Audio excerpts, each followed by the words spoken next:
दर्शकबिन नमस्कार, तपाईहरुलाई स्वागत छ हाम्रो च्यानल जनता खबर टियुमा। यदि हाम्रो च्यानललाई अहिलेसम्म सब्स्क्राइब गर्नुभएको छैन भने सब्स्क्राइब गरी नजिक रहेको बेल आइकन दबाई हामीसँग जोडिनुहोला। दर्शकबिन फेरि पनि हामी तपाईहरु माझ निकै विशेष अपडेटका साथ उपस्थित भइसकेका छौं। यो भिडियोलाई अन्तिमसम्म हेरी हामीले साथ दिनुहोला। दर्शकबिन सक्दो शेयर गर्न पनि नभुल्नुहोला। नेपाली कांग्रेसका सभापति शेरबहादुर देउवाले प्रधानमन्त्री केपी शर्मा ओली र राष्ट्रपति विद्यादेवी भण्डारीले अप्रजातान्त्रिक र असंवैधानिक हस्तक्षेप गरेर राजनीति संकट पैदा गरेको बताएका छन्। नेपाल प्रेस युनियनको 31औं स्थापना दिवसको अवसरमा जो मार्फत आयोजित कार्यक्रममा बोल्दै सभापति देउवाले प्रधानमन्त्री र राष्ट्रपतिले अप्रजातान्त्रिक र असंवैधानिक हस्तक्षेप गरेर राजनीति संकट पैदा गरेको बताएका हुन्। प्रधानमन्त्री र राष्ट्रपतिको कदमले प्रजातन्त्रमा पनि खतरा आइपुगेको उनको भनाइ छ। आफूले प्रधानमन्त्रीको लागि बहुमत भन्दा बढी सदस्यको हस्ताक्षर गरेर बुझाएको भए पनि राष्ट्रपतिले प्रमाणित गर्ने प्रयास समेत नगरिकन संसद विघटन गरेको आरोप लगाएका छन्। राष्ट्रपतिले प्रधानमन्त्रीले भन्ने बित्तिकै मान्न नहुने भन्दै उनले राष्ट्रपतिले पनि संविधानको ठाडो उल्लङ्घन गरेको बताएका छन्। प्रधानमन्त्री र राष्ट्रपतिका कदम विरुद्ध सर्वोच्च अदालतमा गएकाले अदालतले न्याय गर्नेमा सभापति देउवाले विश्वास व्यक्त गरेका छन्। दर्शकबिन त्यसगरी संविधानविद तथा वरिष्ठ अधिवक्ताहरूले प्रधानमन्त्री केपी शर्मा ओलीको सिफारिसमा राष्ट्रपति विद्यादेवी भण्डारीले गत जेठ 8 गते गरेको प्रतिनिधि सभा विघटन कुनै हालतमा संवैधानिक नठहर्ने भन्दै सभामुखलाई आफ्नो भूमिका बढाउन सुझाव दिएका छन्। संविधानविद डा चन्द्रकान्त गेवाली, भीमार्जुन आचार्य र वरिष्ठ अधिवक्ताहरू समूह थापा तथा टिकाराम भट्टराई लगायतले यस्तो सुझाव दिएका हुन्।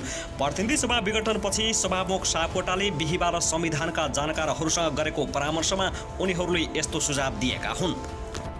दर्शकबिन त्यसगरी सर्वोच्च अदालतमा आज बिहीबारदेखि संसद विघटनको मुद्दा प्रवेश गरेको छ। प्रधान न्यायाधीश चोलेन्द्र शमशेर जबराको एकल इजलासमा उन्नाइ रिटमाथि सुनाइ भएको छ।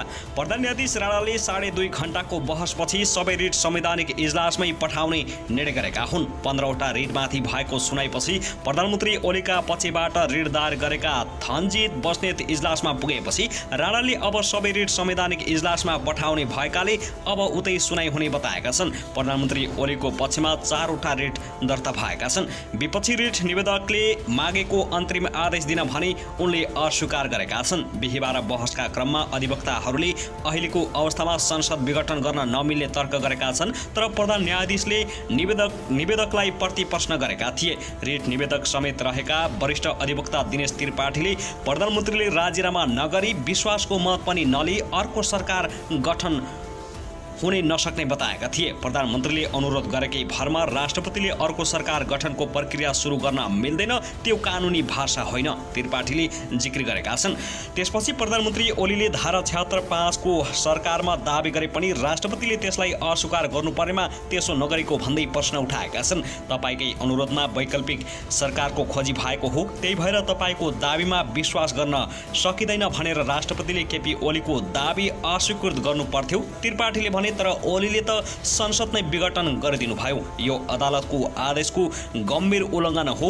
अदालतले प्रधानमन्त्रीलाई पुर्जी काट्नुपर्छ। उनले संविधानले संसद बाहिरबाट बजेट ल्याउने कल्पना नगरेको भन्दै यो सरकारले अधिकार नभएकोले चोर बाटोबाट बजेट ल्याउन नदिन माग गरेका छन्। तर प्रधान न्यायाधीशले भने सरकारले बजेट ल्याउँछ कि ल्याउँदैन अहिले नै अनुमानको भरमा रोक लगाउन नमिल्ने बताएका छन्। प्रधानमन्त्रीले असंवैधानिक रूपमा सिफारिस गरेको विघटनलाई मानिने छैन भनेर अदालतले बदर गर्नु पर्ने त्रिपाठीले माग गरेका छन्। त्यस्तै उनीपछि बहस गरेका अधिवक्ताहरूले राष्ट्रपतिको अधिकार माथि पनि प्रश्न उठाएका थिए। राष्ट्रपतिले सो विषय संसदमा पठाउनु पर्थ्यो भन्ने अधिवक्ताहरूको प्रश्नमा प्रधान न्यायाधीश राणाले भने 76(5) मा त्यही धाराको 2 बमोजिमको दलले भनिएको छ, त्यसअनुसार 2 मा जानु पर्थ्यो। 2 मा त दलकै निर्णय मान्य हुने भन्ने छ नि, हो कि होइन भन्नु त भन्दै राणाले प्रतिप्रश्न गर्दै भने अन्य धारामा राष्ट्रपतिलाई अधिकार नदिए पनि 76(5) ले त अधिकार दियो नि, तर कसरी प्रयोग गर्ने भन्ने कार्यविधि दिएको छैन। त्यही भएर राष्ट्रपतिले जे अपनायो त्यो मान्नुको विकल्प छैन। दर्शकबिन त्यसगरी यता भने सर्वोच्च अदालतको अन्तरिम आदेशबाट पद खाली भएका गैर सांसद मन्त्रीहरूले सरकारी निवास नछाडेको भन्दै आलोचना भइरहेका बेला आफ्नो बचाउ गरेका छन्। केपी ओली नेतृत्वको सरकारबाट विदा भएका ती 7 जना मन्त्रीहरूले सरकारी निवास नछाडेको भन्दै समाचार आएपछि आफ्नो बचाउ गरेका हुन्। गृहमन्त्री रामबहादुर थापा बादल, ऊर्जा जलस्रोत तथा सिँचाइ मन्त्री टोपबहादुर रायमाझी, उद्योग वाणिज्य तथा आपूर्ति मन्त्री लेखराज भट्ट, शहरी विकास मन्त्री प्रभु शाह, खानेपानी मन्त्री मणि थापा, श्रम रोजगार तथा सामाजिक सुरक्षा मन्त्री गौरीशङ्कर चौधरी एवं युवा तथा खेलकुद मन्त्री दावा तामाङले मन्त्री क्वार्टर नछाडेको समाचार आएपछि उनीहरूले भरम फैलाउन खोजेको गुनासो गरेका छन्। सरकारी निवास नछाडेको भनेर आएका समाचारमा आपत्ति जनाउँदै निवर्तमान ऊर्जा जलस्रोत तथा सिँचाइ मन्त्री टोपबहादुर रायमाझीका स्वकीय सचिव लीला जीसीले वक्तव्य नै निकालेका छन्। उक्त समाचारले आफूहरूको मानहानि भएको भन्दै उनीहरूले सचिन आग्रह गरेका छन्। गैर सांसद व्यक्तिहरू लामो समय मन्त्री बन्न पाउने नपाउने विषयमा सर्वोच्चबाट मन्त्रीको रूपमा काम नगर्नु नगराउनु भनी जारी गरिएको अल्पकालीन अन्तरिम आदेशलाई बर्खास्त भनेर गलत नियतका साथ समाचार लेखिएको उनीहरूले जनाएका छन्। बर्खास्त गरिएका मन्त्रीहरूले मन्त्री क्वार्टर छाडेनन् भन्ने शीर्षकमा आएका भ्रामक समाचारप्रति आफ्नो गम्भीर ध्यान आकर्षण भएको जनाएका छन्। एकपटक मन्त्री बनेका व्यक्ति 6 महिना नपुग्दै पुनः मन्त्री बन्न पाउने कि नपाउने विषयमा सम्मानित सर्वोच्च अदालतको विचाराधीन मुद्दामा तत्काल मन्त्रीको रूपमा काम नगर्नु नगराउनु भनी आएको अल्पकालीन अन्तरिम आदेशलाई नै अन्तिम फैसलाको रूपमा बुझेर मन्त्रीबाट बर्खास्त गरिएको भनी मनगढ्डे रूपमा नेतालाई बदनाम गराउने उद्देश्यले सम्प्रेषित समाचार गलत रहेको बेहोरा अनुरोध छ, जीसीले लेखेका छन्।